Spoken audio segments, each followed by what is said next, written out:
are so many things I want to talk about today. I've had a lot of people reaching out to me asking, when are you going to put out another video? I want to hear your thoughts on what's happening with Russia and the war. That's how long it's been since I've put out a Happy Lady video. So let's get right into that. It's part my personality and also part of how I'm working to stay positive with all of the craziness going on in the world right now. I'm always looking for, how is the glass half full in this circumstance? I'm asking myself that question with every news headline I come across. Even things in my own personal life that might normally send me into a panic, cause me to worry. I'm asking myself that question. How is the glass half full, or how can the glass be half full in this circumstance? Let's ask ourselves that question about the conflict with Russia. We don't need to get into all the details about what's going on because by now, I'm guessing there's not one person watching this video who doesn't know about what's happening in Ukraine. I saw a meme the other day that showed a picture of a Russian soldier who looked very emotional, and it read something like, "War is when innocent people who have no reason to hate each other are required to kill each other on behalf of those who do hate each other but don't want to be the ones to kill each other." Something like that. But I thought, how true is that? From everything we have seen, the majority of Russians haven't been a fan of this war. And as we've been seeing, a lot of them end up surrendering to the Ukrainians and realizing they're great people and they're innocent. And a lot of Ukrainians are capturing these soldiers and letting them call home to their families, treating them humanely, forgiving them, and people are offering to help them either get back to their families or become refugees of war. That right there has been an amazing thing to witness by everyone all over the world.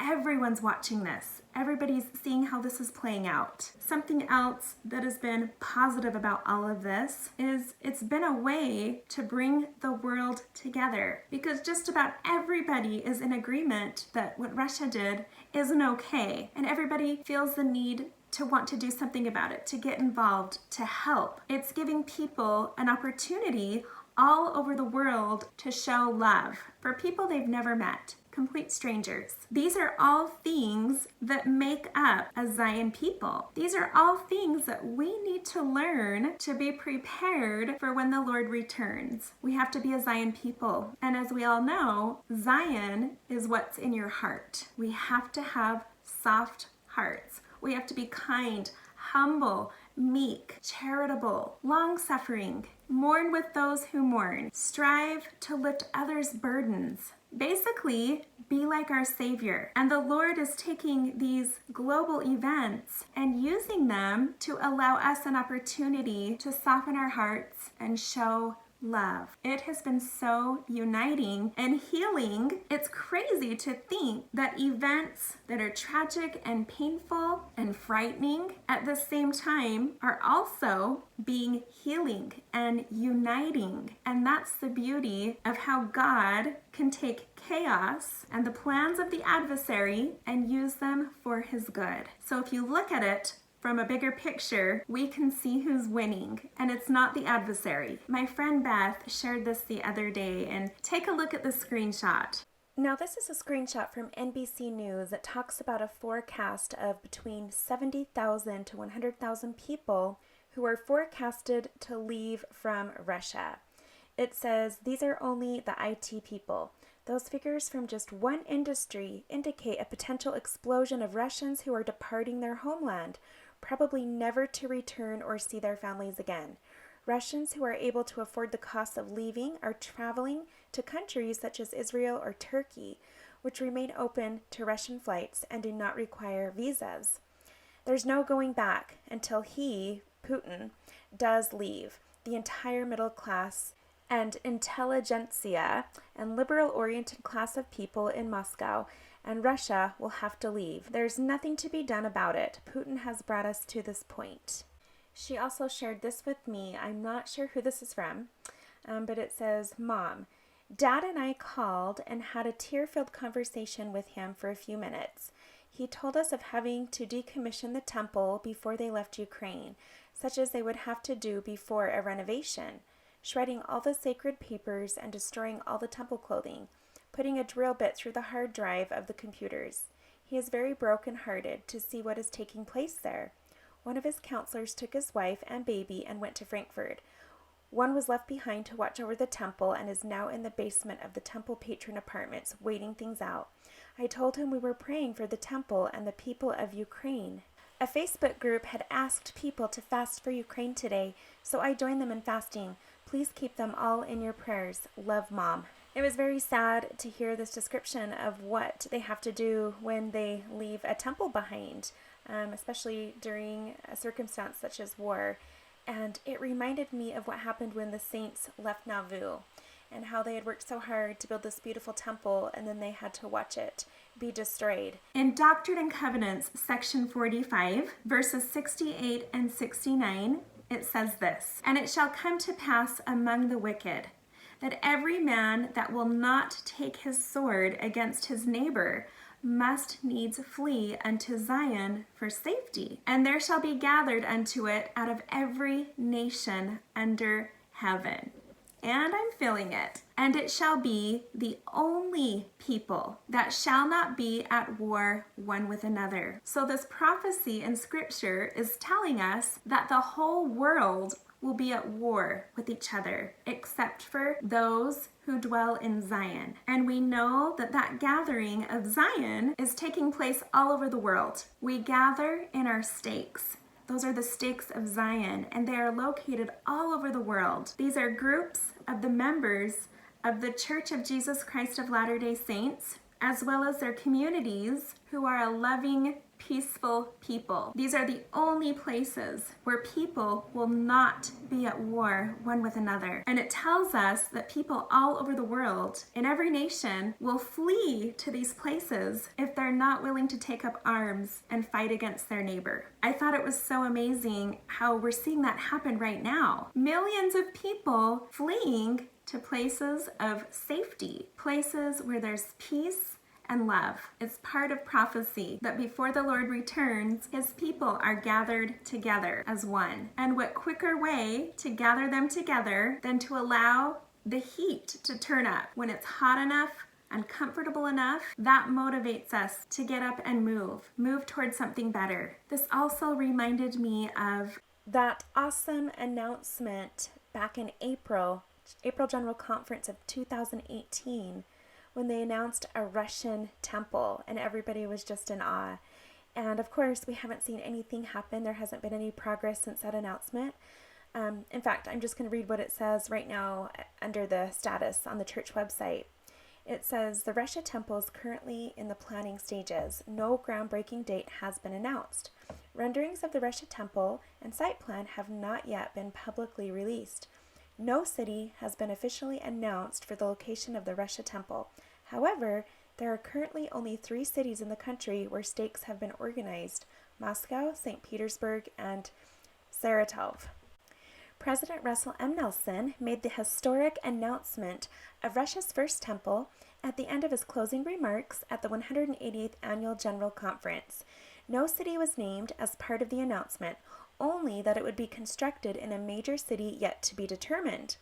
While serving as an apostle, President Nelson himself organized the first stake in Russia, in the capital city of Moscow on June 5, 2011, in the 20th anniversary year of the church being officially recognized by the Russian government. Oh, that's awesome.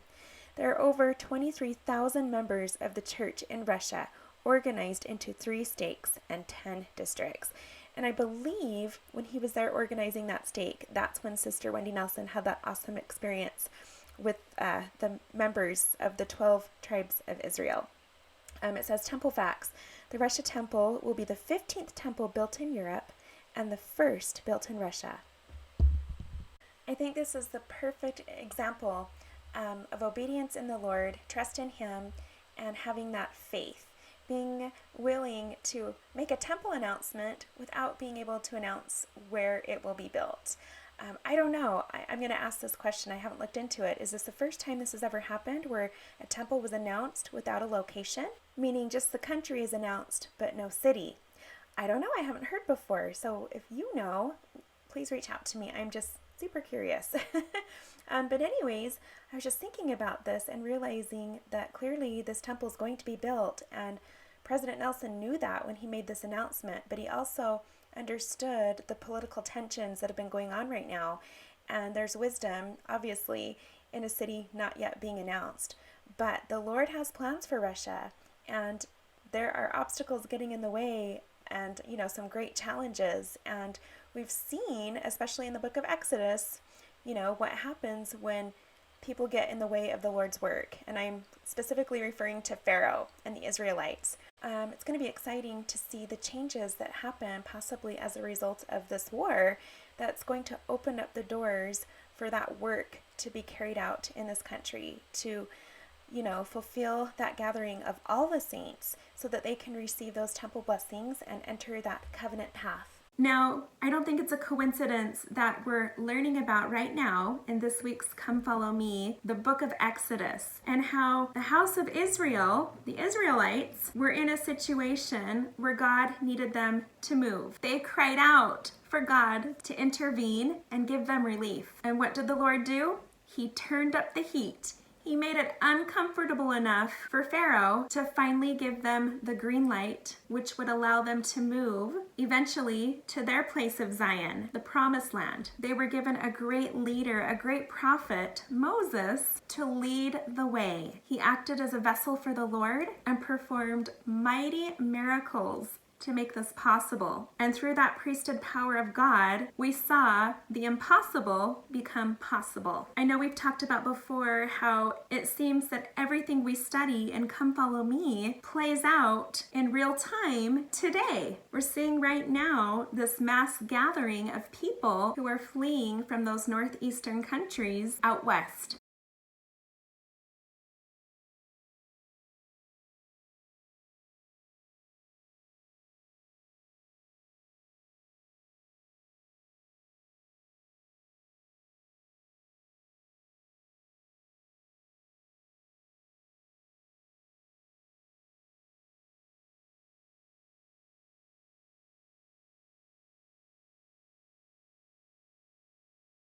This also reminded me of that wonderful experience that Sister Wendy Nelson had when she visited Russia. Here's the recap. She spoke of a 24-hour experience in Moscow where she met with 100 Russian sisters. When she went to the pulpit to talk to the sisters, she said something she never anticipated. I'd like to get to know you by lineage. Please stand as the name of the tribe of Israel, which declared in your patriarchal blessing, is spoken. While the women knew each other well, they didn't know each other's lineage. She said everyone was thrilled with what they were witnessing as each of the 12 tribes of Israel were announced. We were being taught about the reality of the days in which we now live, Sister Nelson said. In the small gathering of fewer than 100 women in Moscow, 11 of the 12 tribes of Israel were represented, all but the tribe of Levi. After the meeting, the Nelsons went to the airport and flew to Armenia, where Elder Nelson was set to create the first stake of Zion in the country the next day. The first people to greet them as they got off the plane were the Armenian mission president and his wife, who heard of the Moscow sisters' experience. Quoting Sister Nelson,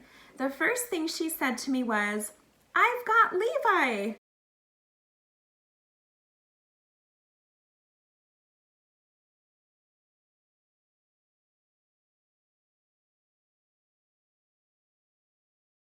Now, I shared this before in a recent video. It says, painted by Russian Orthodox painter Mikhail Nesterov in 1904. It's titled His Holy Rus. It's based upon an ancient Russian folk tale about how Jesus came to visit the Russian people after his resurrection. Now, there's a link to an article, and in the article, I believe it says, at the museum where this art is, if you ask about it, they don't specifically tell you about this legend. They just talk about how special Russia is and how it's blessed and protected. The Lord's people are there and things like that. So just more from the standpoint that, there are Christians living in Russia, and this is to pay homage to that. However, according to this article, if you talk to the locals, they'll tell you about this folk tale of how the Savior came and visited the ancestors of the Russians. And it says that it was actually the farmers, the lowly and humble farmers of the countryside, who listened to Christ and took upon themselves his name, which it says, when written phonetically in our characters rather than Cyrillic, is Christiani, spelled with a K. The word for peasant in Russian is Christiani. Those who believed in him took upon themselves his name. I absolutely love that. Here is a close-up of the painting. You can see the snow. It's winter time. And you can just see how the people are so humble. They're showing respect. They're bowing their heads. And it looks like they've placed gifts at his feet. Now, the author of this same article references this fresco. Apparently, a Russian Orthodox member contacted him and said, "Did you know that there is this fresco painted in the main cathedral of Moscow, in downtown Moscow?" And it was painted by M. Nesterov. It's called Marfo Maria Convent of Mercy. And it's another painting, another witness of Christ visiting Russia. The Lord loves his people in Russia. It really does feel like a special place, or why would Satan work so hard to keep the gospel out of it? And also, you have to think about all of those regions of land where there are no missionaries, deep into Siberia where there's these remote villages. These people, they're not able to hear the message of the restored gospel. And so clearly, there needs to be some miracles. The Lord needs to intervene so that they can hear the message of the restored gospel. And, it'll be so fascinating to hear what traditions and stories they have in their villages and tribes, what has been handed down and passed on to them, just to compare their records and stories and, to see how maybe some of that lines up with the message of the restored gospel, and how it would be so exciting for them to hear that. So that is how I'm seeing the glass half full with the conflict that's going on right now. I don't think it's done yet. The adversary has more plans, and clearly God has more plans. Okay, so I want to take this concept of looking at awful, shocking headlines and events happening around the world and trying to see the glass half full in those circumstances. And I'm going to move on now to the event that happened at the Oscars over this past weekend. Now, I don't watch the Oscars, so I found out the same way most people did, just on my phone. I'm not going to recap that event. I think most of you are probably pretty familiar with it by now. But I will say, I think the reason it shocked so many people and upset so many people is because that's not the typical nature or character of Will Smith that we know. We all grew up with him on TV and music and movies, and we've always known him as this easygoing, fun-loving, nice, funny guy who's friends with everyone. And on a night where he was to be honored for winning his very first Oscar, people could not believe it when they saw him walk up on stage and physically assault Chris Rock on live TV in front of the whole world. So as I pondered that event, it reminded me again of our hearts. What have we been planting in our hearts? I like to imagine when we plant seeds in our heart, I see these roots. I see something growing like a tree. And I feel like what we plant in our heart, it feeds into our mind. It feeds into our brain. So we nourish our mind with what we're planting in our heart. And it creates those fruits that, are the actions of what we've planted in our heart. So every day we plant seeds in our heart and we feed our mind. We nourish our mind. So are we planting good seeds and feeding our mind with good nourishment, or are we planting bad seeds and corrupting our mind and producing corrupt fruits? because the seeds that we've been sowing are going to manifest by our fruits. By your fruits you shall know them, right? So when I saw this fruit, I decided to go do a little investigating and see what's been going on in their personal and family life. It wasn't hard to do because they're a very public family. I went to their Instagram pages, went to their YouTube channel, and after just a few videos and a few posts, it was clear to see that the seeds that they've been sowing into their hearts, into their relationships, their family, their marriage, are seeds of deceit and the philosophies of the world. So in his biography, Will Smith talks about how he met Jada. He talks about how he was married to his wife Cherie, and he started dating Jada while they were still married. So he later talked about how he was unable to act on his attraction towards Jada. It says he broke down in a restaurant bathroom in tears while he was at dinner with his wife. He stated that he had a revelation that he was supposed to be with Jada and not his wife, Cherie. Now I'm going to stop right there and say we've heard this before. I've talked about this in past videos a long time ago, how in the New Age world, in the world of energy work, also just in a lot of offshoot groups, there are a lot of teachers and I guess you could say false prophets who teach this doctrine that they get revelation for people saying you're actually not supposed to be with your husband, you're supposed to be with me, and I just got a revelation about that. Or individuals supposedly get the revelation for themselves that they're no longer supposed to be with their husband or wife, they're supposed to be with somebody else. So you can see how cunning the adversary is. When you are legally and lawfully married to someone by choice, somebody who you were in love with and they're in love with you, and there's no abuse, there's no marital affairs, there's nothing going on, no reason for you to want a divorce, and you believe that you've received a revelation from God that you are supposed to divorce your husband or wife and be with someone else who you find more attractive, that never comes from God. God will never break up a marriage. Aside from serious sin, and abuse and infidelity, the Lord isn't going to break up a marriage and tell someone in that marriage that they need to be with somebody else whom they actually find more attractive, that they feel that they're more in love with. He's not going to do that. That's not his way, and it never has been.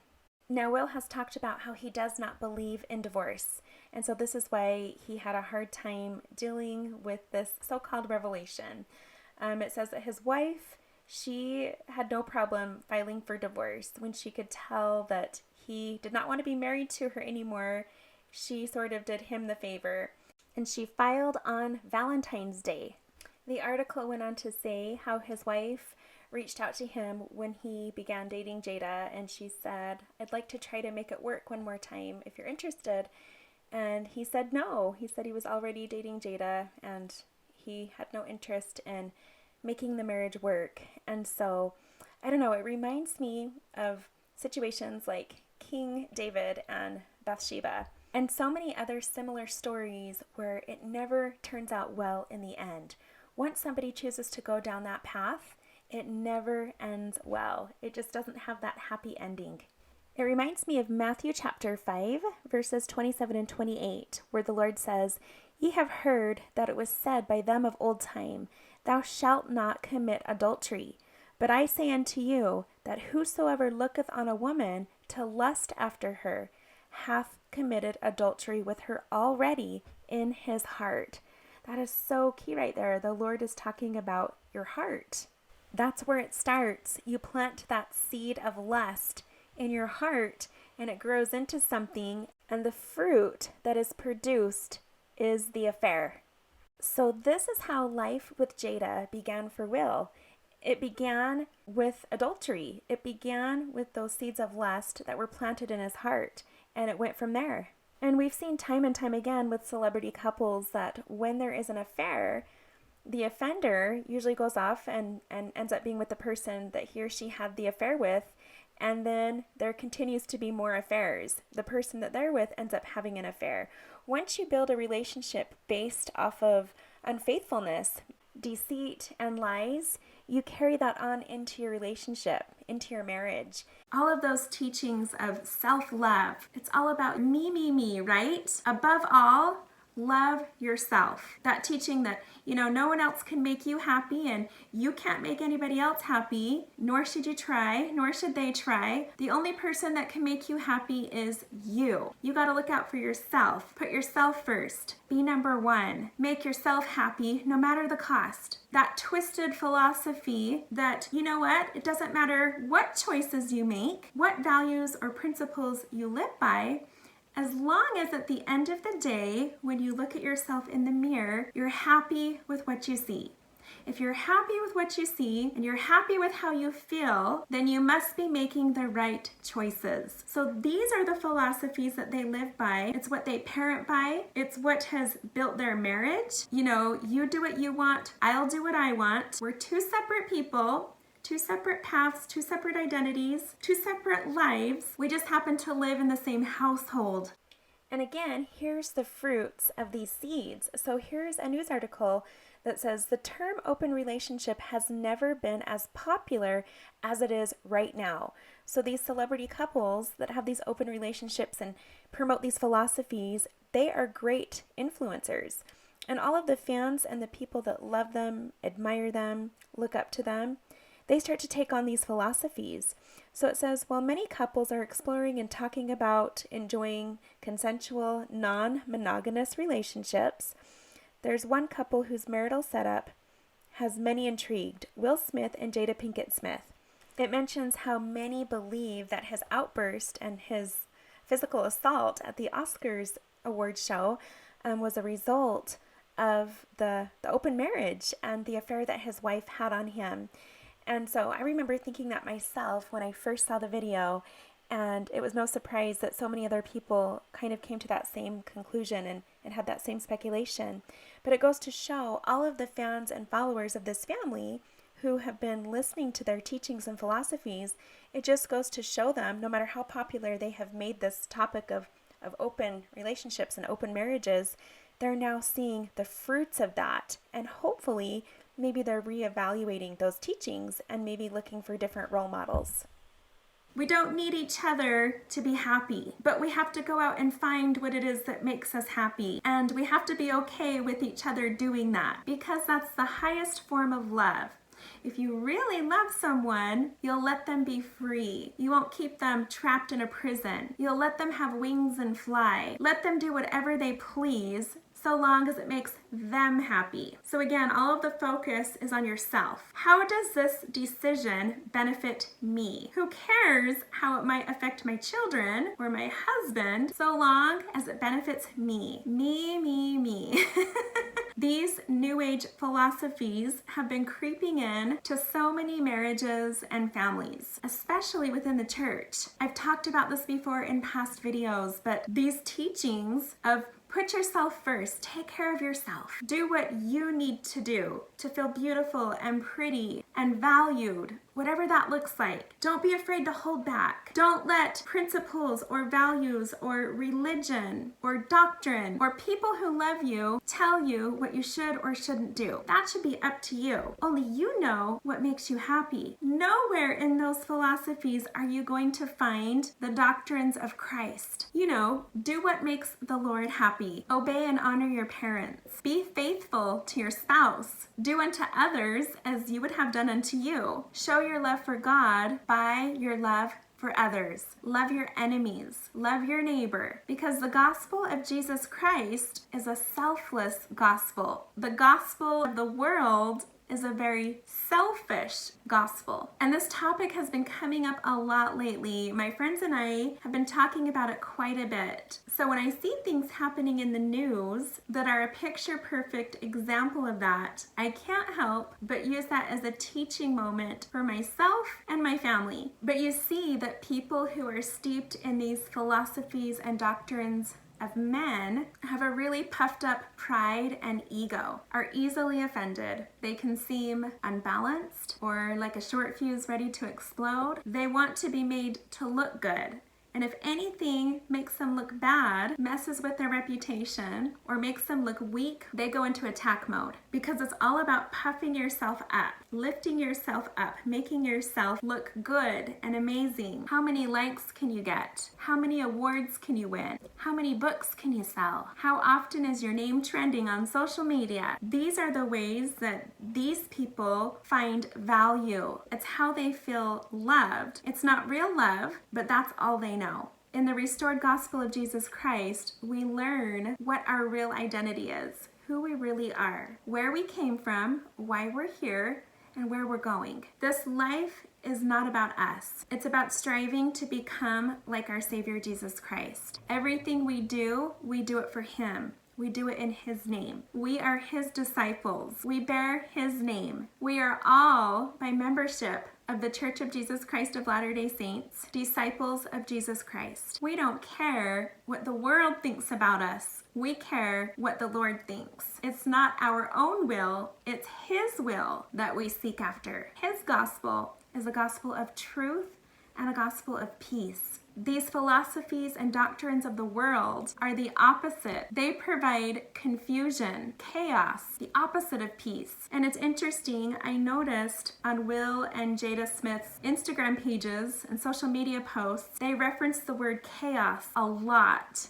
Here it is on Will Smith's Instagram post on the night of the Oscars. He says, "We got all dressed up to choose chaos." So he made it very clear that it's a choice, that they've chosen chaos. And, you know, the irony of that it ended up being a very chaotic night for their whole family. Kind of some haunting last words before the big incident. And also verbally say they have a bad marriage, but speak of it as though that's a good thing, something to seek for, something to be proud of. Now, Jada's not shy to talk about the teachings and philosophies that she's involved in. Right here, in one of her recent posts, she says, "When we stop making it someone else's job to make us feel worthy, when we stop punishing, shaming, and blaming them for not loving us in ways we don't love ourselves," which is very, I want to say, kind of hypocritical, because in Will's book, he mentions many times how she's done that to him, and we've seen them do it on TV. We've seen him do it on the Red Table Talk show in those episodes where she blames and she shames, and the way that she speaks to her family lets them know that she's not feeling happy or loved in their family, in their marriage. She goes on to say, "Loved ones can support the love that we have within. They can't be a substitute of the love we don't have for ourselves. Without self-love and respect, we can't recognize any form of love when it shows up. Stop feeling like it's your job to convince someone to love you. That's not true. Your trauma is lying to you." That's interesting because Will talks about how he's had to convince Jada many times to be with him. There's a whole part in his book where apparently he talks about their wedding and how she cried walking down the aisle because she didn't want to get married. It went against all of her values. She didn't want to have a wedding ever. She didn't want to be married. She didn't want to have kids. And here she was, pregnant, in a traditional wedding dress, a white wedding dress, walking down an aisle. Everything went against her core values and beliefs, and she was really upset with herself. And she wasn't in love with Will. She felt like she was persuaded to marry him, and has said many times throughout her marriage, very publicly, that she doesn't feel happy with him, and she doesn't always feel about him the same way that he feels about her. So here she is saying these things that she is kind of guilty of herself. So it's just, I don't know, it's very interesting.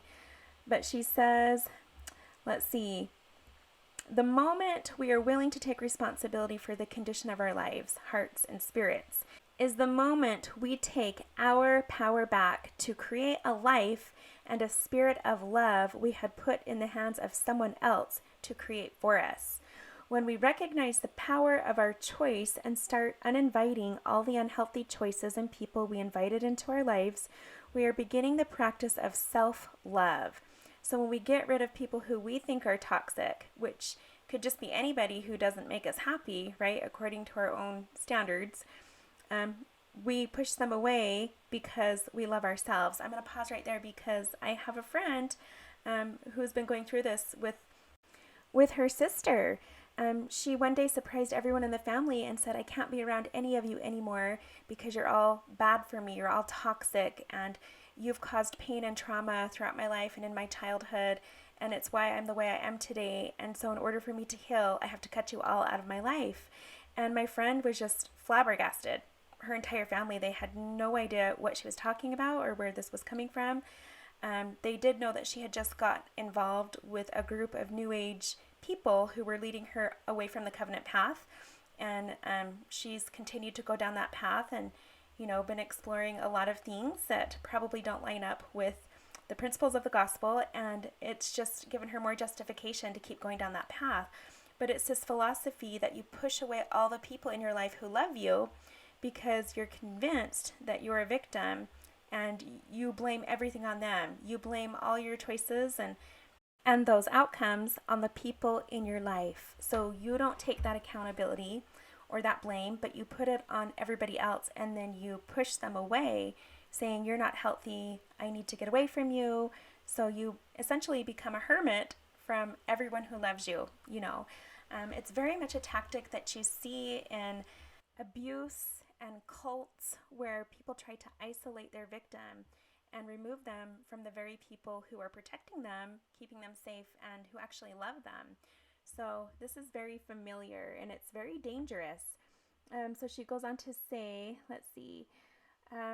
when we look within and ask ourselves why we made the unhealthy choices that exasperated our past hurts and validated the lie that I'm not good enough, we are in the teeth of practicing self-love and uncovering the little gremlins that keep our lives chaotic and full of pain.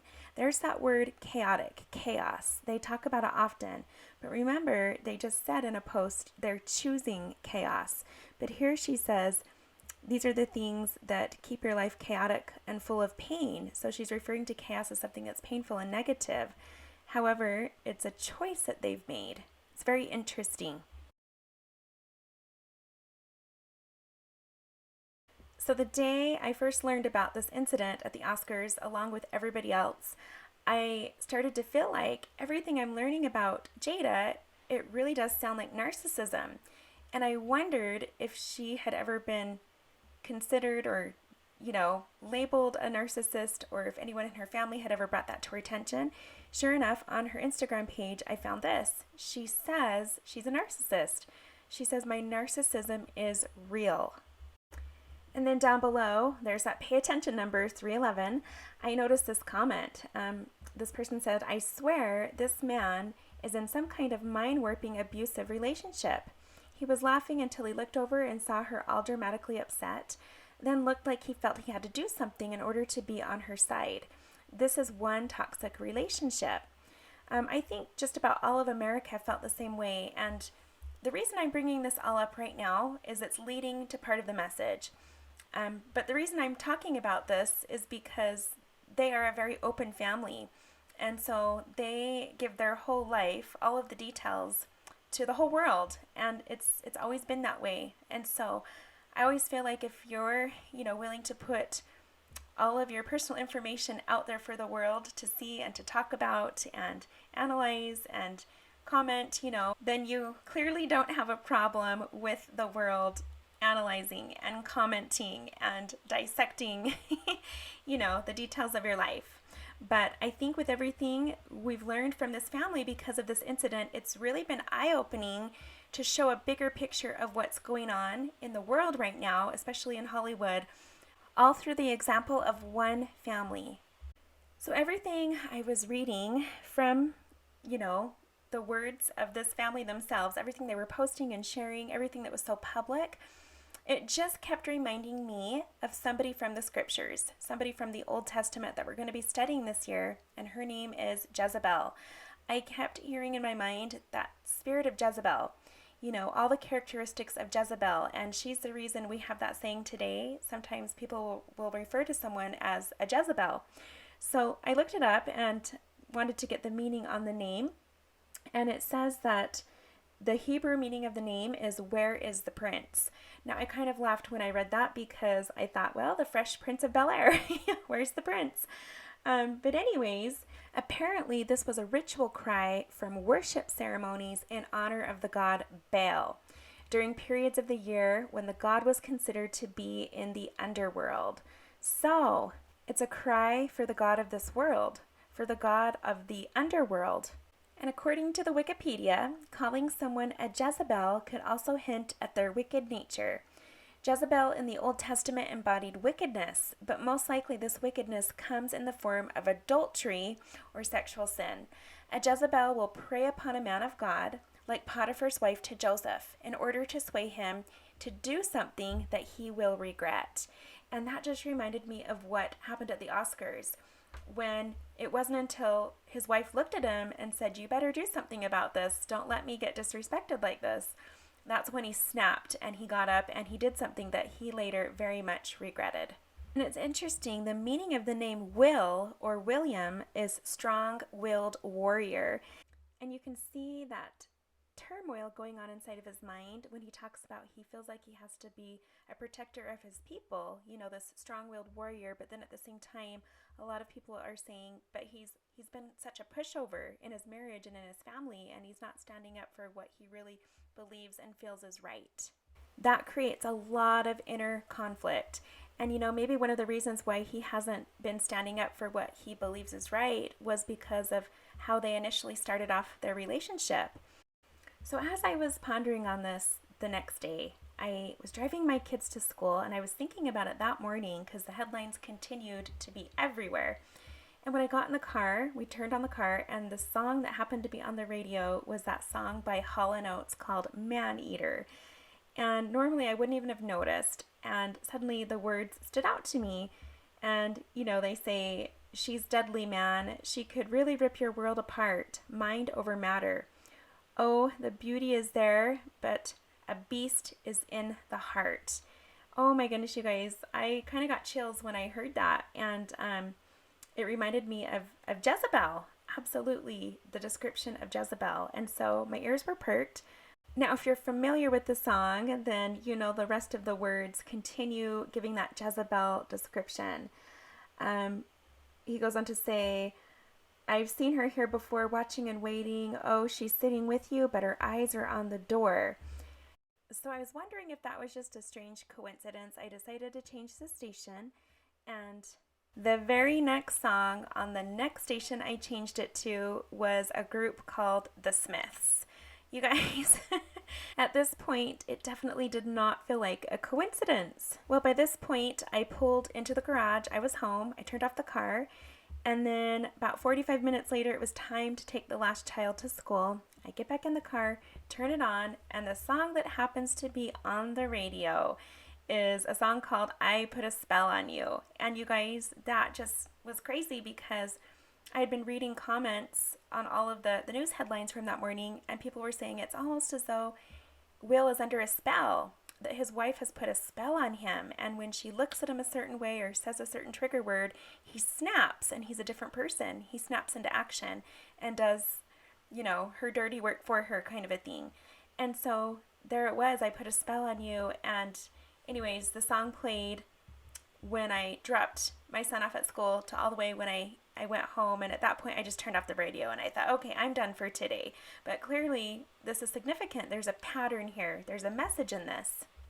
Well, when I got home, I looked up a biography on Jada because I realized I didn't know very much about her at all. I really didn't. And it was interesting. This stood out to me that she was the lead singer of a rock metal band called Wicked Wisdom. I thought that was a really interesting name, especially considering all of the teachings and philosophies that she shares on her pages and on her TV show. Very much could be defined as wicked wisdom, and it's crazy to see how her children have followed in her footsteps. Her daughter Willow is now in a rock band. It's very heavy metal, like screaming type of music, and she's gone for a very dark influence and style with a lot of explicit lyrics in her music and dark and explicit themes in her work, in her videos, all of it. Just very much sending a message of hurt and pain and rebellion stemming from anger. Well, later that day, as I was pondering this, I got an alert on my phone for a 6.8 magnitude earthquake southeast of the Loyalty Islands, and the word loyalty stood out to me. Loyalty has been shaken in this family, but then at the same time, loyalty was behind Will Smith's choice to physically assault Chris Rock. So it's just very interesting thinking about that word and how this incident has shaken so many people. Literally, there were a lot of celebrities interviewed later who used that very word. I was shaken. I'm still shaking. As I'm reading all of these posts and looking at all these videos and pictures, this is what I saw. These two pictures that Jada posted of herself recently really stood out to me. I mean, I did a double look. I couldn't figure out what it was. I couldn't place my finger on it, and I looked at these two images, and this is where she was talking about self-love, and then the other was for an award show. And then suddenly, it dawned on me. And as I thought about it a little more, this is what I saw. And it was crazy. It was just the strangest thing. I thought, oh my goodness, I think I'm seeing the Queen from Snow White. So I had to go look it up. I had to look up images of the Queen from the movie Snow White and see what it was I was seeing. And there it was. You can see in the images. It's interesting. If you look at the picture where she's standing in the dress, she has light shining out of the top of her head, and it looks like a crown. It looks just like the crown that the Queen is wearing. She has a diamond necklace around her, which apparently I thought was really interesting. There's a story that the Brothers Grimm wrote. They wrote a fairy tale that's very similar to Snow White, and in there, the character has a diamond necklace. There's a lot of similarities. Anyways, the Queen has the pendant. She has the white collar around her neck. And neither of them have visible hair. So I guess that's the first thing that I noticed, but it was also the colors. The black and the purple. So there it was, just, and the look on her face, in a lot of her pictures, she gives that look where she's not really smiling. And it reminds me also of the stepmother on Cinderella, that look that she always gave Cinderella that just makes you feel a little uneasy, a little unsettling, you know? That's what I saw in this picture. And so I started thinking about it. And in the movie, the Queen goes after Snow White's heart. So she's got this heart box she's holding in front of her where she asks the huntsman to go do her dirty work and kill Snow White and bring back the heart. And then here's this little animation of Jada. She's got this heart magic in her hand. It's this ball of red energy, and it's a heart. And she has it right in front of her. And oh my gosh, it was just the craziest thing. The funny thing though is at the end of the video, butterflies come out of her, and then it kind of gives off that Snow White vibe of the forest creatures and the butterflies, and everything's lovely and beautiful, and oh, it was just kind of ironic. So I actually felt bad for having this thought, for comparing her to a villain character in a Disney movie. But you guys, it was just the weirdest thing. It was like I was looking at the picture and I just had this thought that there's another message in here. So I began to look for the symbolism in these images. I started to think about the Queen in Snow White. Who is she? What's her character all about? And what can we learn from this? Here's what I found. So in the Disney movie, the Queen's appearance was inspired by the ageless ice goddess. That doesn't sound too positive. Interesting, right next to that is the number 23 that I always see that reminds me of the 11th hour. You know, right before midnight, 11 p.m., the 23rd hour of the day, which is what we're living in right now, and which is why we really need to be vigilant with the philosophies and the teachings and the things that we're seeing happen all around us. We have to be so vigilant and really keep our eyes on the path that leads to the Lord. Now it said that her name was to be Grimhilda, which is German, but they never actually gave her a name in the film. I also discovered that the name Grimhilda is a Norse baby name that means mother of Gudrun. So then I had to look up, well, what's the meaning of the name Gudrun? And you can look at the bottom here. It means God's rune, secret battle. So I didn't understand the word rune, had to look up the definition for that. Rune is a letter of the ancient Germanic alphabet related to the Roman alphabet, and it's a mark or letter of mysterious or magic significance. It goes on to say it relates to small stones, pieces of bone, bearing runes, and used as a divinatory symbol. So the casting of the runes. So something that's used in witchcraft, magic, divination. So she is the mother of the god of witchcraft and divination. And this was interesting. It says, this name derives from Old High German, the name Grimhild, or Kriemhild, composed of two elements, grimas, to resound, thunder, grim, grimly, fierce, a person wearing a face mask, plus hildes, which means battle or fight. The name means grim, ruthless, person wearing a face mask, helmet of battle, battle mask. The meaning intends someone who approaches to the dark side, masked with bad intent, ready to fight.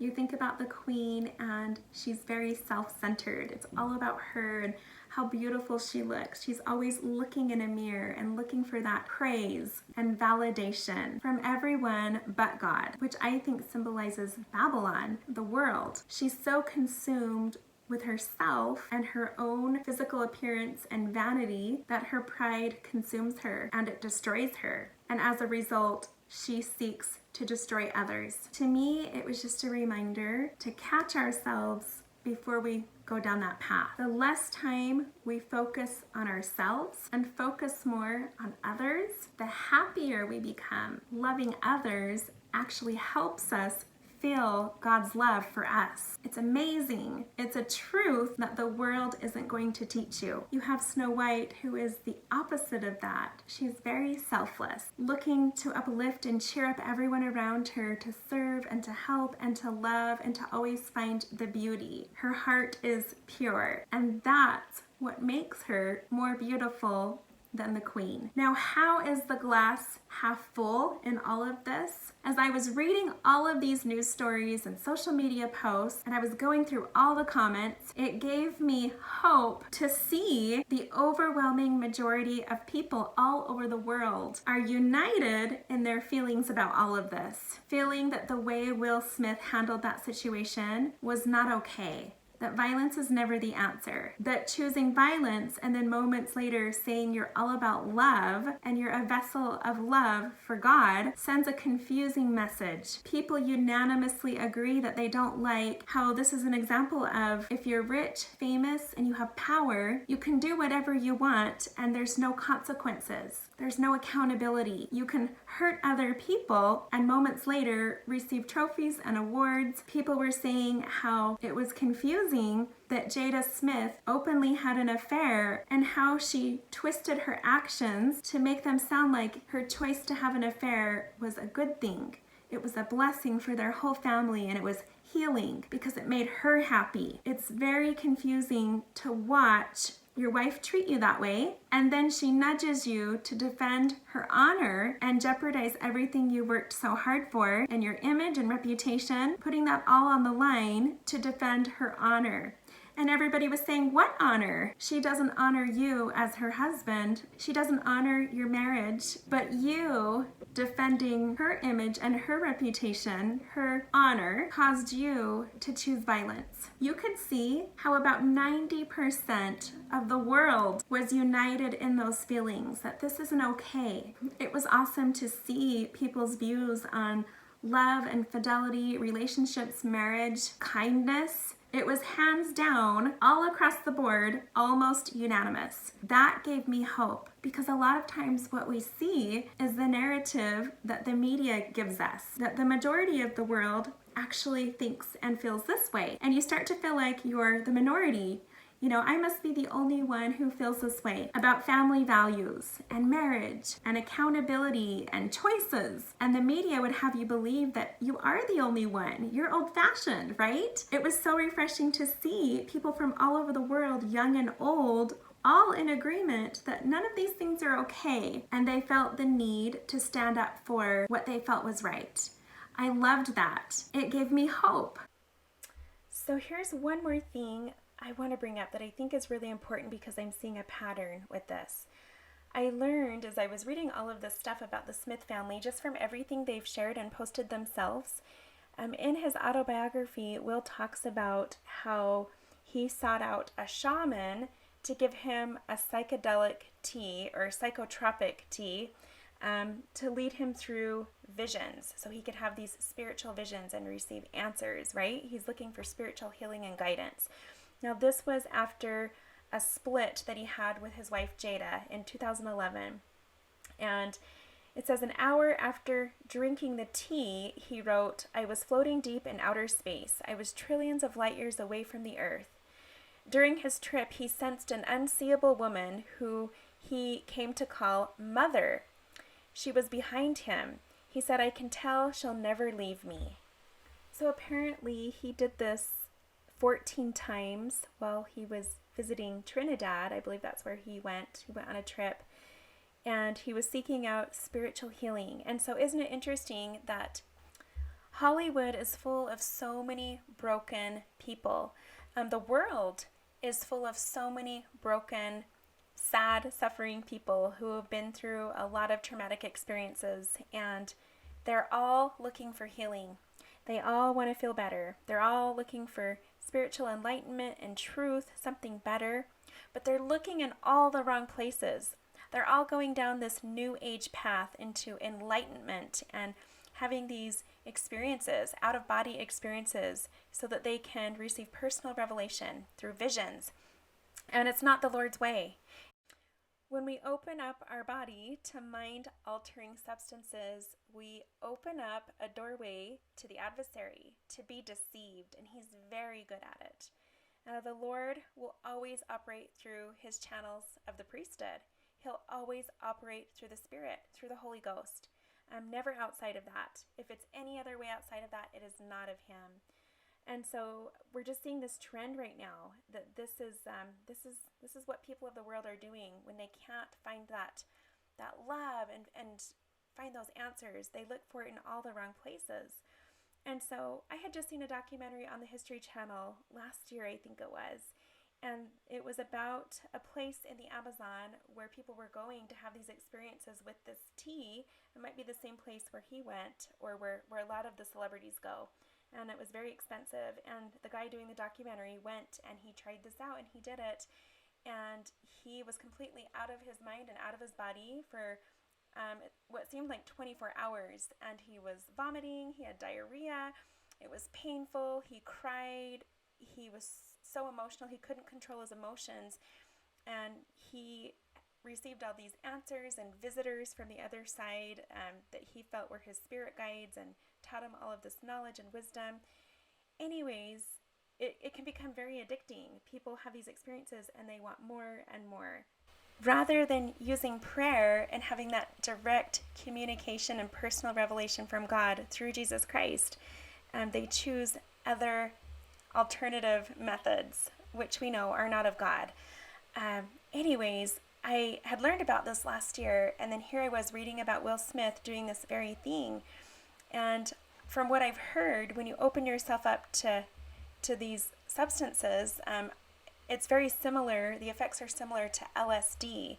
And having talked to people who took LSD back in the 60s, it altered their mind for the rest of their lives. The effects were permanent and very damaging and created a lot of kind of like bipolar symptoms, emotional ups and downs and highs and lows and explosive outbursts. And it just reminded me of what we saw happen at the Oscars. So in his book, he went on to talk about why he went to Trinidad to seek after the shaman and have this experience. He had just split from his wife right around the time of her 40th birthday.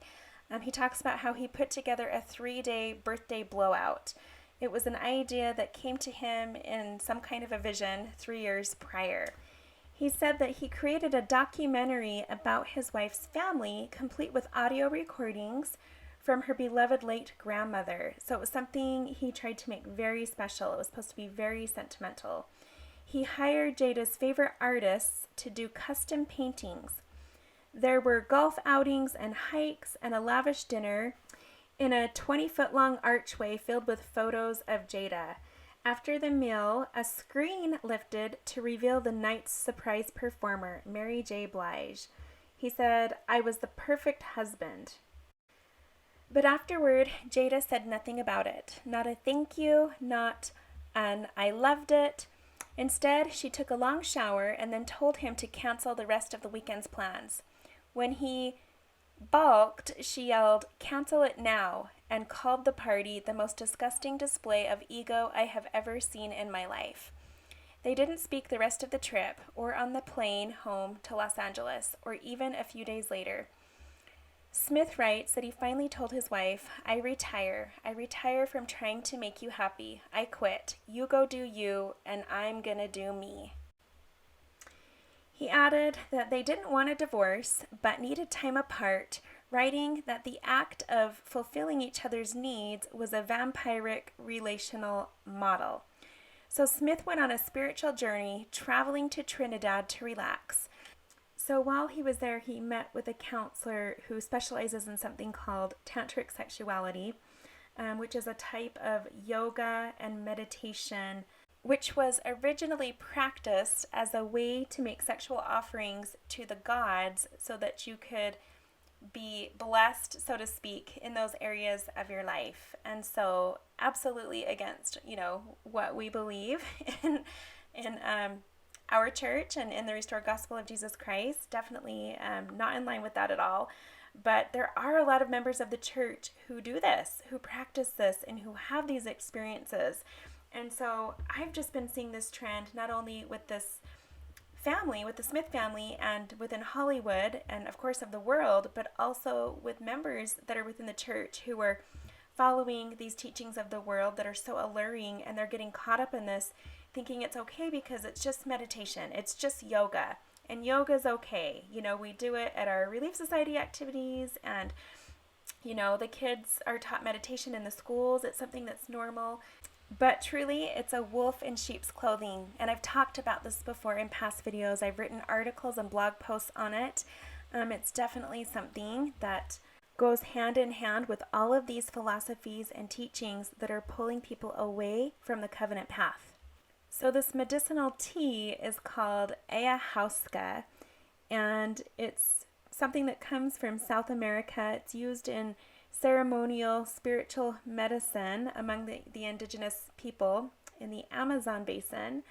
And it says it's also used socially, so socially and spiritually. Very interesting.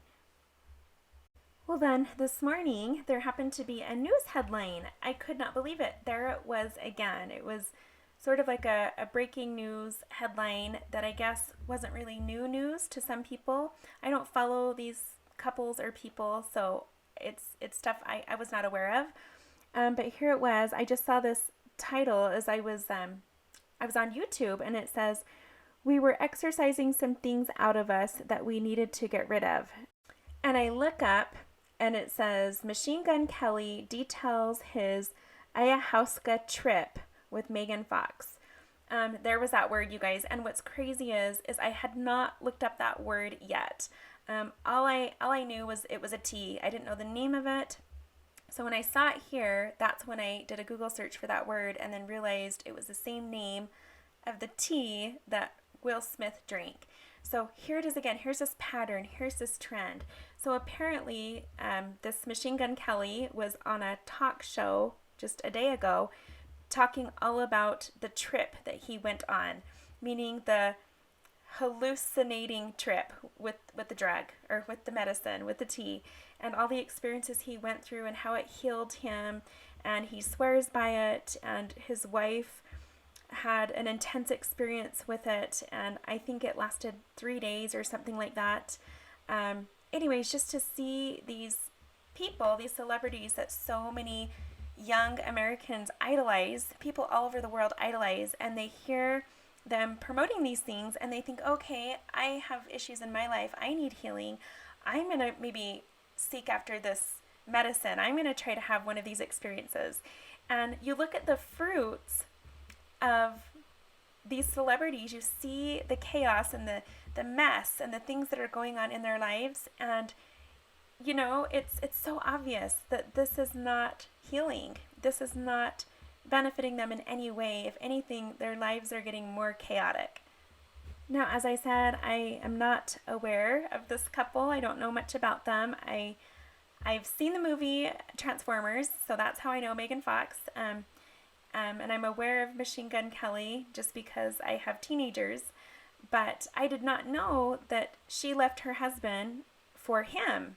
I didn't know that. I didn't know she had an affair and that she had a family. I didn't know she had a husband and children, and she had stepped away from Hollywood, and then she ended up having an affair with him and leaving her family, leaving her kids and her husband, and going off on these adventures with him. And now she's back in that celebrity life, and it's just, you just see this pattern with all of this, and I just feel like it's just getting more and more, and definitely something that we need to be aware of as our youth, our children are being influenced by these influencers, these celebrities, these people that are trending all over social media. You know, we just have to be so careful that we unteach our children what they're being taught by the world. And the reason I think this is so important is because I'm seeing grown adults, members of the church, who are falling for this, who are going down these paths. And if these are adults who are justifying this and falling for it, think of how much more impressionable the younger generations are. And the last screenshot I have related to all of this is this right here of Will Smith's daughter, Willow. And she wrote, "Rare sighting of Sadhguru, helping me through my existential crisis." That's a word I never say. "Infinite gratitude for this moment with the spectacular human being." So you can see right here that, the Smith children are involved in Kundalini Yoga. And I've talked about that before. There is a group of women who are members of the church who heavily promote Kundalini Yoga and have found a way to cunningly tie it in to the gospel principles and the doctrine of the church. And I remember, I've talked about this before in past videos, I've written articles on it because I was invited to participate in this. I got to see firsthand what this is all about, and later decided I wanted nothing to do with it. But because it's yoga, people think, well, it's okay, it's yoga. Yoga's fine. We do it at fitness studios. We do it at Relief Society activities. It's yoga. But I don't think any kind of yoga is good, but this takes it to a whole nother level. It becomes a very spiritual experience where things enter inside of you. And that's all I'm going to say. I'm not going to spend time talking about that, but with what I know about it and what I've shared before, it's crazy just to see all the different ways that the Smith family have invited darkness and deception into their home, into their lives, into their family, and we can just see the fruits of that and how it's destroyed them. And it's crazy because I see this happening within the church, within members who experiment and get curious and go down these different paths looking for, improvement with their health or spiritual enlightenment, or, just starting out wanting to just stretch and feel good, and then it just leads to more. So these are the cunning ways that the adversary is pulling people away from the covenant path. We're seeing it, of course, out in the world and trending, in Hollywood. But this is why we have to separate ourselves from the world, because if we don't, we fall prey to this influence, and we can easily be pulled away with just in a matter of months. I've seen it happening, and it really is an epidemic. It really is something that we really need to be vigilant about and be very careful of.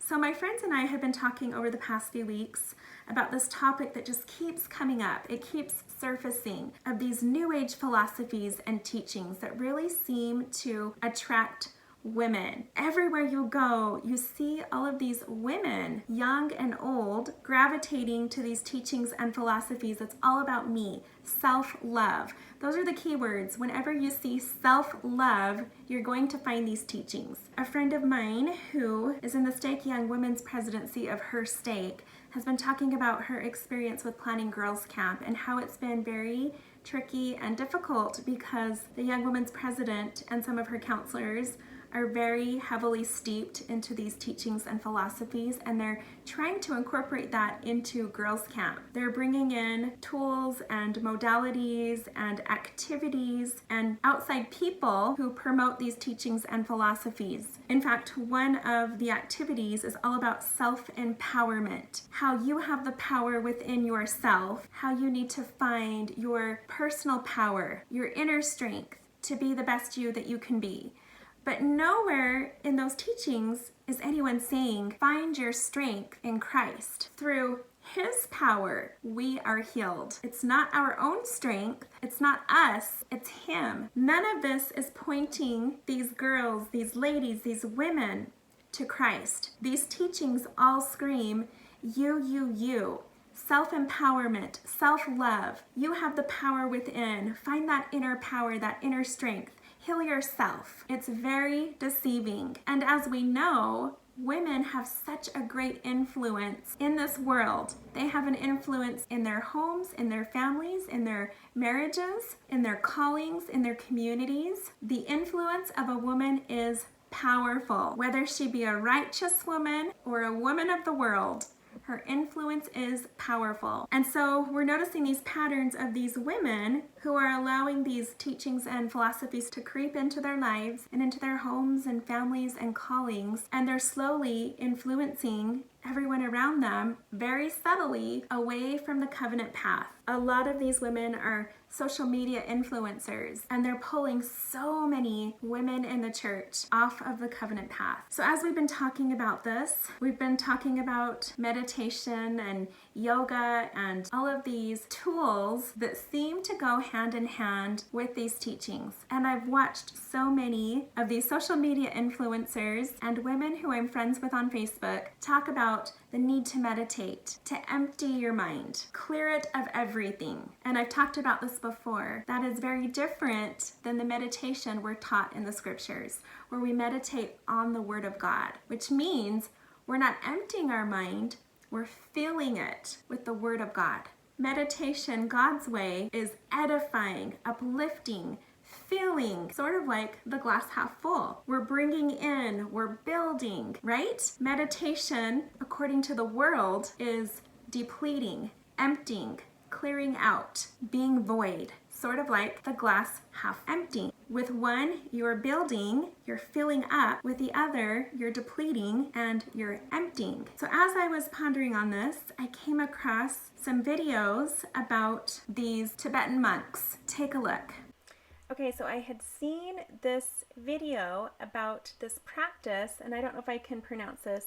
It says Soku Shin Butsu, and it was a type of meditation that I think was made illegal around the turn of the century.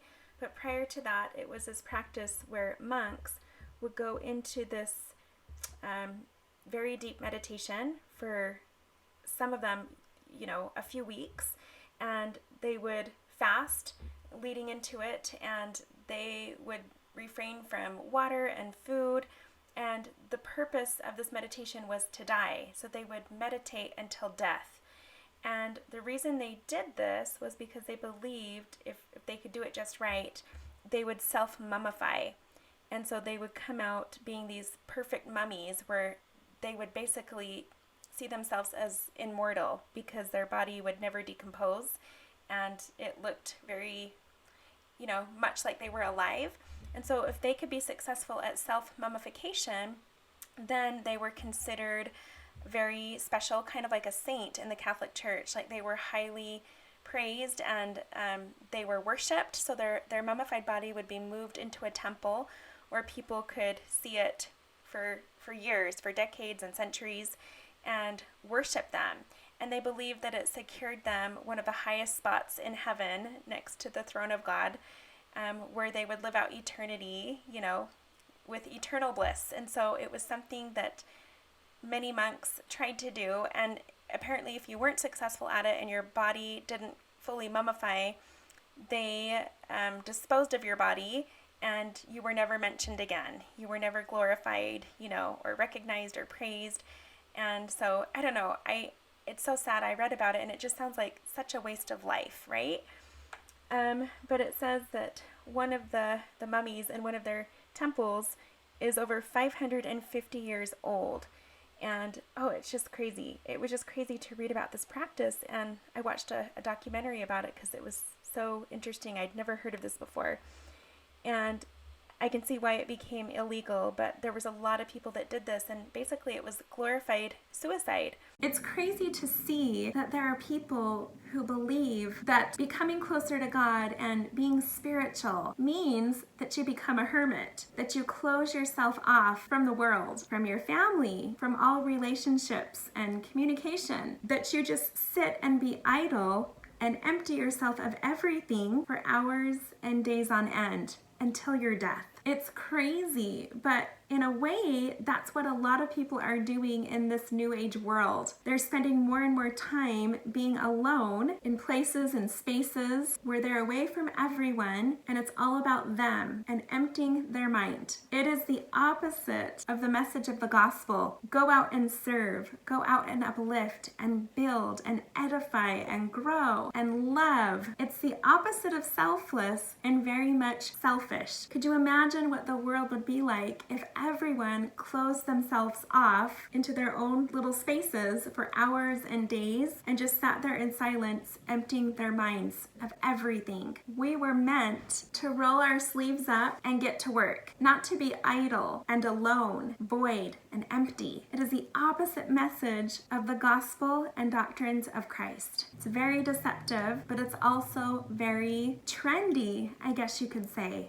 It's the trendy thing to do. So I think we have a really important responsibility to help undo these teachings in our homes and with our children. They are a very important generation that has been reserved for right now. In fact, I was talking with my sister the other day, and she was telling me that they had an activity at church where they brought in the state patriarch and everyone could ask him questions.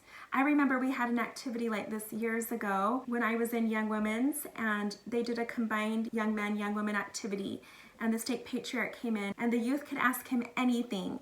And we learned so much that night. It was so amazing. So it was an activity similar to that. And she said that the patriarch was asked what stands out to him, or what's something that he really finds amazing, something that really stands out to him with his calling. And he talked about how he has noticed an increase in the patriarchal blessings that he's been giving, of mention of raising families in the millennium. Lots of mentioning of the millennium and marriage, having children in the millennium with this younger generation. It's just been continuous, and he just said that it's been so exciting to continue to see that and hear that, which helps the youth realize just how close we are to the Lord's return, but the special role that they play in that, and how amazing life will be as we continue on after his return. I think a lot of youth wonder about that, and they're uncertain about it, or they might think that it's scary. You know, when the Lord returns, that's the end. That's the end of my life. There's nothing to look forward to. When actually it's the opposite. There is so much more to look forward to. Life gets even better. So that was his response, is, you know, it's been so amazing to hear what the Lord has in store for this generation, and for them to hear that, and for this to help them build a testimony of the truth of that, and bring them that peace and comfort and hope and joyful anticipation. So I thought that was awesome. We just had our state conference this last weekend, and I was invited to be in the state choir. And both of the songs that we sang were all about the return of the Lord and living in the millennium. So there it was again. And I had been thinking a lot lately about how easy it is right now during this last stretch to get tired and exhausted and to just want to give in or give up, when actually we need to be the strongest we've ever been during this final stretch. We need to use every ounce of energy that's in us to get us through to the finish line. I don't know about you, but I've been seeing lots of people I know say that they're too tired and they don't want to do it anymore. And they head off towards the great and spacious building and join in with everybody else. Completely walk away from all of their covenants and convince themselves that they're happier than they've ever been, luring other people off the path to join them in that great and spacious building. And it's sad to see that happen, especially because the finish line is in sight. You know, you've put all this energy so far into running the race and you've come so far. Why collapse just a few yards before the finish line, right? Why not just give it your all and give it one final push? Give it your best effort, right? That's the approach that we need to have right now. And the adversary is going to do everything he can to beat us down and exhaust us so that we feel we don't have it in us anymore to keep going. We have to remember we find our energy and our strength in the Lord. Are we going to Him daily to get refueled, to get charged? He puts that life back in us and gives us that strength. And then He runs with us. And if we're exhausted, He will pick us up and carry us across that finish line. He is always there, ready to help us, wanting us to make it. If we can remember that and recognize the need to rely on His strength, not our own strength, but His, we can do it. You see, that deception from the adversary is that you've got to do it on your own. Muster up your courage, your strength, find what's within you, become self-empowered, become strong, and do it on your own. And you'll find that when you try to do it on your own, you don't get very far. You run out of gas. So if you're going through life, living the gospel, walking the covenant path, but relying on yourself and your own strength, you're going to run out of gas very quick. You've got to go to the Lord daily to recharge, refresh, get repaired. You have to. That's the only way you're going to make it. I came across this website on Twitter. Somebody had tweeted about it a week ago, and it was pretty disheartening. So the homepage starts off addressing all the unnecessary suffering and death in the world and how birth is a catalyst for all of that. So I highly recommend pausing this and reading through it. It's pretty shocking. You can see in these images, stop pressuring people to have kids. Women can be whole without becoming a mom. Stop spreading intergenerational trauma. Birth is not an obligation. Why does someone have to share your genes? It's unselfish to not have children. Oh my goodness. You can make a family without kids. Help the houseless. Why bring kids into the world and distract from yourself? Join the vasectomy club. You don't need a mini-me. Let's stop dumping our problems on future generations. Make love, not babies. Parenthood is a regret. Oh my goodness. All of these teachings, these faults, are very offensive to God. Oh my goodness, it's crazy. Let's help those who exist and are in need, child-free and not regretful. Why is having kids still celebrated? A lot of humans wish they were never born. Adoption shouldn't be a last resort. Having kids is far beyond a personal choice. Procreation is not a responsibility. It just goes on. It's crazy. So it basically goes on to talk about how the best thing to do if you really love humans is to not bring them into existence and allow them to experience pain and suffering. You can see from these images, there's just a lot of focus on suffering and how we just need to take care of the people who are already in existence. And it says having children is an ability, not an obligation. Most people are pressured to have kids. Can we have kids for reasons that aren't selfish? Stop having kids has never committed a single instance of pressuring, on and on and on. There's just so many articles on their website that justify their motive. Then it goes on to talk about the reason people have children is for very selfish reasons rooted in their ego. And it goes on to list all of the reasons why people have children for selfish reasons and why those reasons are wrong. And they list them off as give purpose and meaning to one's life, haven't considered an alternative, have someone who will care for you when you're older, save a failing relationship, boredom, desire to relive your childhood, to meet the expectations of others, create the fantasy of a happy family, fulfill a traditional gender role, to have someone who is cute and adorable. Oh my gosh, it's just crazy. It's just crazy. These are the false philosophies and teachings of the world, definitely not a part of God's plan. Now, at first, as I saw this, I thought, these must be people who are really hurt.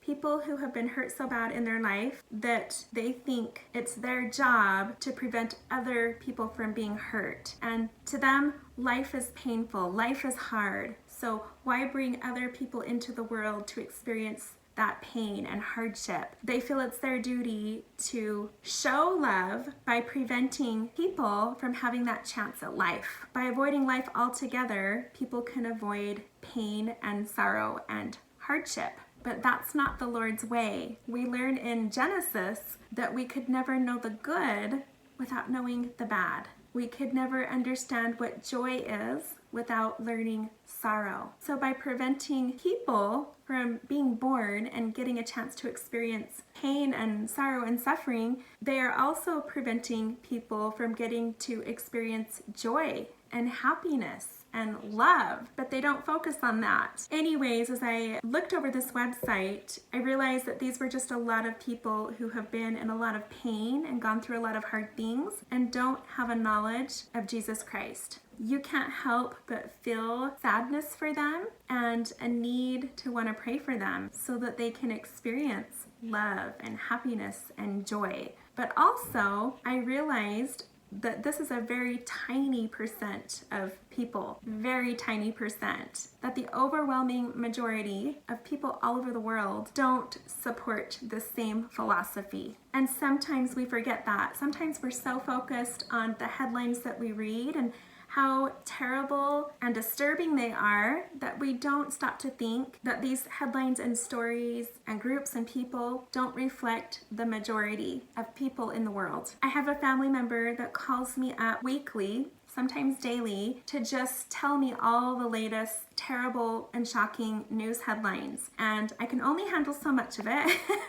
So sometimes I don't answer the phone or I try to change the subject, but then other times I try to help this family member take the approach of how can we see the glass half full in this circumstance. I think we all have a great responsibility right now to help the world find hope, to steer everybody to be united in a realization that these stories aren't a reflection of everyone and they don't have to be our reality. They don't have to be what we focus on. We can show people how to look for God in everything, how to see His hand in every part of their lives, how to recognize that He is in control and He is aware. He has a plan and His power is real. That even though all of these crazy things are happening, there is so much good taking place at the same time. There are so many wonderful things that are happening, and we miss all of those amazing stories and miracles when we have tunnel vision and we're only focused on the headlines that are trending. A friend of mine was sharing the message of her recent state conference, and that message was, time is running out. We need to serve and love. That needs to be our focus, just serving and loving. We don't have time for all this other stuff. We don't have time to go down all these other pathways and explore and waste our time on topics and headlines that don't matter, social media videos and posts that can be addicting, but nonetheless waste our time, or spending time and energy delving into deep doctrines and things that have not yet been revealed. There's no time for that. Time is so precious right now. Let's not waste it. What we have been asked to do is so simple. It's so easy. Roll up our sleeves, get out there, and love and serve. And it starts right within our own homes. This was also the message at our state conference. In fact, there was a talk given at the adult session that touched me so much. It was a sweet sister who got up and said this was the first time she had ever spoke before. I think we're close in age. She might be a few years older than me. But this was her first time she had ever spoke before. I don't believe she's ever been to the temple, kind of been like this. And she's the sweetest person, and she was asked to speak. And she got up and brought her testimony and talked about her conversion story and all of the hard things that she went to being a minority and living in a place where English is her family's second language and her parents couldn't even speak it, and all the difficult things that she went through and the way that they were treated, and how she found the gospel on her own and decided as a child with her siblings that they would go to church on their own. I think she said if her parents could understand and speak English, maybe they would have been interested in the gospel and would have come to church, but they couldn't, so they didn't. So it was up to her and her siblings to get themselves ready on Sunday and to get themselves to church. And she talked about one Sunday in particular where a woman turned around and scolded them and told them that they were too loud, that they needed to be quiet, and was just very sharp with them, and how much that hurt. She was so emotional when she was sharing this experience, and she said that woman didn't know that we had got ourselves ready for church that day. We had walked to church on our own. We didn't have any parents with us. We were there because we wanted to be there. And we were children. Yes, maybe we were being a little noisy or whispering too much, but we didn't know any better. We'd never been to church. We were doing this all on our own. It was a first for us. And she said the way that lady made them feel was so hurtful. And she said eventually her siblings fell away, and she's the only one who stayed a member because the gospel has always meant so much to her. Anyways, it was a beautiful testimony and just a reminder that we need to love everyone and be hopeful about everyone. Look for the good in everyone. Do what we can to uplift and encourage everyone, and that the Lord is counting on us to do that. But also that everyone plays a role in the work, not just people who have been to the temple or people who have served a mission or people who are married or have children, right? Everybody, no matter what size your testimony is, everybody plays a role in this work, and the Lord can use us. So over these last couple months, I've been trying to reprioritize. I've been cutting out things that took up a lot of time that weren't that important, trying to spend more time getting things in order at home and in my family, spending more time with my children, spending more time loving and serving. I've been trying to learn some new languages, been writing some music with my son, taking online parenting classes, spending one-on-one quality time with each of my kids, trying to do things better. So I basically have tried to cut out all the things that were taking up time that served no value and replace those with better things of greater value. And it's been really good. Because of these changes, I'm even more excited and I'm even more hopeful, and things are good. Here's some more screenshots. So after the last video message, this was one of the headlines that was being talked about everywhere in the news. I didn't quite understand what it was. It says, America is about to experience a Pluto return. Here's what that means. There's a whole bunch of news articles written about it, and they all start out by saying, today is Tuesday, February 22nd, 2022, also known as a palindrome day. This date marks the first time that the U.S. will experience its first Pluto return. So still, I did not understand what this meant and wasn't going to spend any time looking into it until I started seeing it posted all over social media.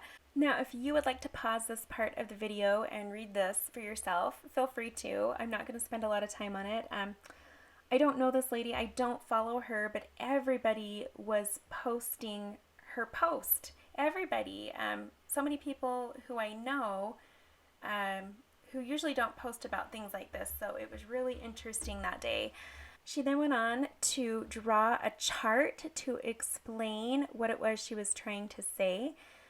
There's that pay attention number I always see, but to me it felt like more of a pay attention that this is something so many people are talking about and are excited about, and you need to be aware. So again, if you would like to pause the video right here and read through this, I don't want to spend a lot of time talking about it or reading all the details, but basically to sum it up, I think all the news stories were saying that the United States is about to go into a rebirth, something to do with a change in massive upheaval and transformation of society. Anyways, it sounds like most of the people who have written articles about this and study it have all talked about how these things will take place this year. And so, like I said, if you'd like to pause the video or, go do a Google search on these news articles, you can read all about it. But the reason I share it is because so many people were talking about it. It was just trending for days that week. And something else that has been trending, especially among non-Christians, right? People who are looking to other places as their source of scripture. These people have all been talking about a Nostradamus prophecy that says that right around this time, the year 2022, there should be a breakout of a third world war.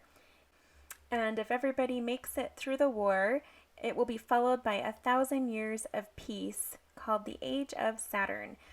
So it's just interesting how that parallels the scriptures. We know that when the Savior returns, we will enter the millennium and have the 1,000 years of peace on the earth while he reigns as king.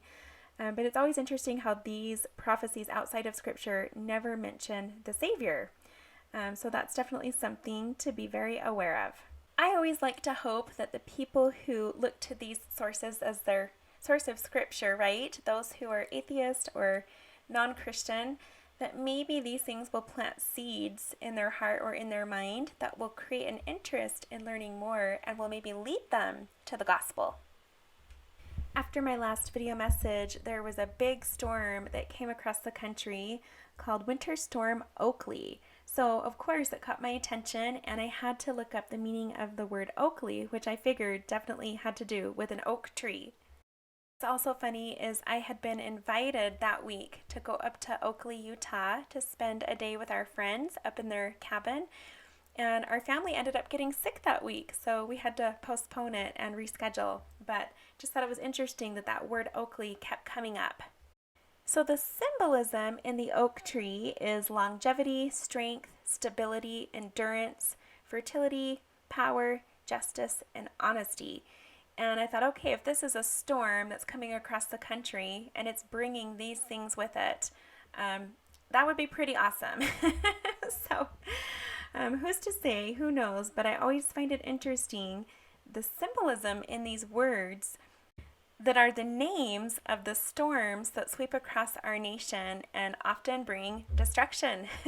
So I always feel like there's definitely something to pay attention to when natural disasters happen, especially if they're record-breaking natural disasters. As I studied the word oak tree a little bit more, I learned that the word oak and Torbinth, which is Hebrew, it derives from the ancient word for God. So interesting to see that there's this sacredness to the word oak, that it actually is connected to the word God. Now it would make sense with the screenshot before that he would bring all of those things, justice, longevity, strength, honesty. He would bring all of those things. And so I kind of looked at that as maybe symbolic of the Lord's return. When he comes, he will bring all of those things with him. Now, a friend of mine pointed out that it's very interesting if you go back and look at a picture of the map where the storm headed, it's the exact same pathway of the second great American eclipse that's coming in 2024 that will make an X right in the middle of the country, right by the Mississippi River. So we've talked about that in past videos before. It really makes you feel that there's something very significant to that second great American eclipse, and that this storm maybe is the prelude to that. Now the scriptures reference the oak tree, and this scripture in particular in Isaiah chapter 6 speaks of the oak tree, and when it talks about the seed that's cast from the leaves, it refers to the seed as holy, the holy seed. Now, according to our doctrine, this holy seed is referencing Christ. It's saying that the Messiah will come, he'll be born of Israel, and he will be born of the spiritually dormant remnant of Israel, living in the land of Palestine. He is the life substance of Israel. So isn't that interesting? There's a spiritually dormant remnant of Israel. He's born into that line through that family, and he restores life back to Israel. So I thought that was pretty cool, especially because we know that when he returns again, he's bringing with him life eternal through the resurrection. Here's a screenshot from a friend who was talking to our group of friends, and she shared with us a message from her state president, how he had talked about he had been in a training with Elder Stevenson from the Quorum of the 12, and that they were taught in that meeting that they needed to put out a warning from President Nelson that the youth of the church need to focus more on covenants before missions and marriage. And that was a new direction they were going, where they want to put more of a push on covenants, going to the temple and making covenants as soon as possible, not waiting till you go on your mission or until you get married to do so, but as soon as you are of age, go to the temple and take out those covenants. So there's this dire need to have the youth do that as soon as possible, and to really teach them the importance of that and put a huge emphasis on it rather than focusing on getting them off on their missions and getting them married. We need to be talking more about the importance of going first to the temple above all other priorities. I think it's awesome that President Nelson sees the urgency and the importance of our youth being endowed with power. And speaking of President Nelson and how awesome he is, I absolutely loved this post that a friend of mine shared. He wrote, "My brother-in-law works for the construction company that is renovating the Salt Lake City temple, and he told me that the prophet is there literally almost every day, that he carefully analyzes every nook and cranny of that workplace.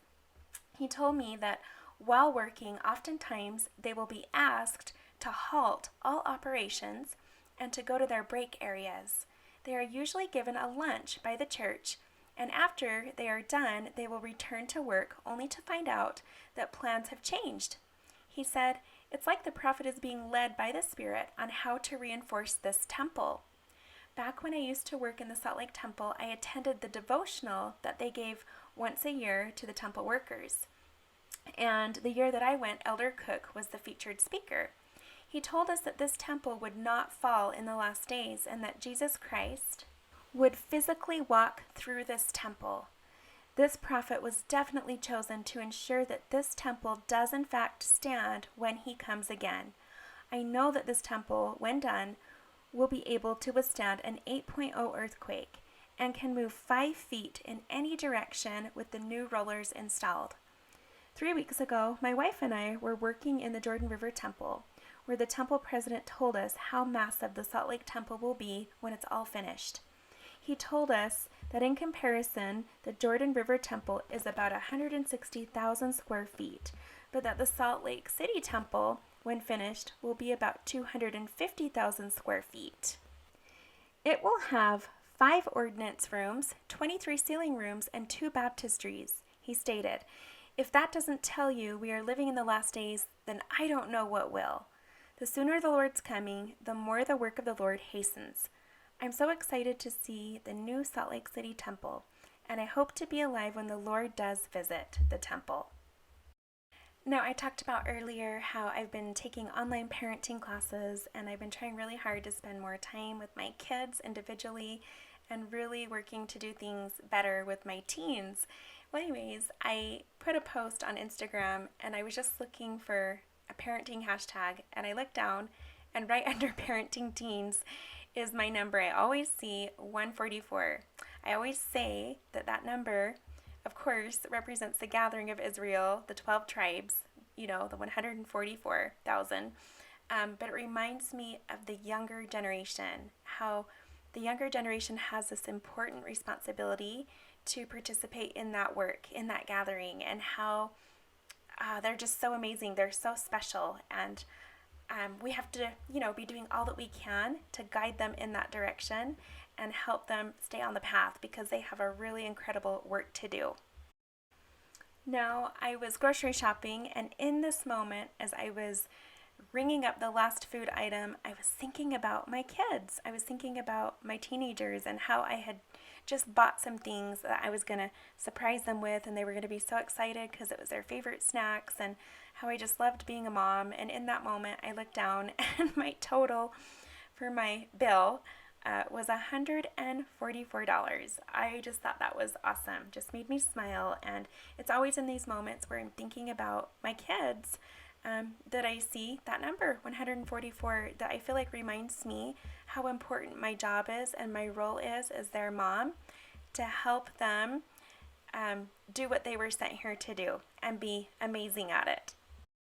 Now, my daughter Paisley just got her patriarchal blessing a couple weeks ago, and interestingly enough, the patriarch has told us that he has not been able to access her blessing so that he can print it. He said that the system has been down for a long time, and he's been told that it may be well after General Conference that it will be back up and working again, so he can finally print her blessing so she can have a copy and read it. So I thought that was really interesting. She's been so excited to get her copy of it, and we haven't been able to. But anyways, right around this time, I was making a video of her. I was doing a little tribute as she finished out cheerleading this year, and the whole journey with that. I wanted to make a little tribute for her, just something that was special, just to show all of her hard work. And anyways, when I was putting together the video and editing it, I looked down and there it was, 144. And again, I was reminded of how awesome this young generation truly is. I don't know about you, but I've been noticing lately so many deaths. I feel like I'm constantly getting alerts from different social media apps and seeing notifications and posts and news headlines of just people dying unexpectedly all the time. And it just seems like the Lord is taking a lot of people right now. I don't know if that's just me or if you're noticing it too, but it just feels like a lot of people are needed on the other side. And again, when I hear about this, I'm always trying to look for the glass half full in these circumstances, which isn't always easy to do. So after the last video, I had a dream. I saw a map. It was a map of the United States, and on the corner I saw a red circle that popped up and said 9.8. I then noticed a red line moving from east to west, and it went out westward and connected with a red line that was drawn south to north. And when they intersected, I woke up. Here's a graphic I put together of exactly what I saw in the dream. In fact, the map was even this color. It was a light tan color. So yeah, right where the circle is right where it intercepted, and this is exactly what I saw. In fact, I was curious, and so I did a search for fault lines on the East Coast, and look what popped up, you guys. Exactly where I saw that line from east to west, there it is. I had no idea that there was a fault line running right through there, but there it is, and this is part of one of the New Madrid fault line zones. When I woke up, I looked at a map and I noticed that right where that 9.8 number was, it's the location of Washington, D.C. And the red line where it intercepted was the Mississippi River. So right away I thought, is this referencing some kind of a big 9.8 earthquake, something with the New Madrid fault line, or could it be more symbolic? Something to pay attention to, something maybe happening in Washington, D.C. of a significant magnitude that creates a shaking across the country. I don't know, but I will tell you, I have not had a dream in a very long time. Over these past couple of years, I don't ever remember my dreams. So for me to wake up right at the end of the dream and remember it, I felt was significant. But if anything, I felt it was another reminder that we need to have our hearts prepared. We need to be in a good place. We need to be strong and solid and firm in our testimony and in our faith, and just have a heart filled with love, so that come what may, events that we don't have control over aren't going to shake us out of our faith. That we'll be able to be resilient and also be in a place to help others who are shaken. And I think that's the purpose a lot of times in calamities, is to shake people, move them out of their comfort zone into a place where they recognize that need for God, that they need Him. They need that peace and that comfort and that strength that only He provides. It's a way to turn people to the Lord, humble their hearts, and recognize that need for God in their lives. I know that as we prepare our hearts for conference, we will hear the voice of the Lord and we'll hear the instruction that He has for us, things that He needs us to know and to be doing. And I know that as we follow that counsel, we will be protected and we will be blessed. And best of all, we will be happy. I know this is true, and I say it in the name of Jesus Christ. Amen. Thank you so much for joining me today, you guys. I hope you're having a wonderful day. I hope you have a wonderful week and you enjoy General Conference, and I will see you next time.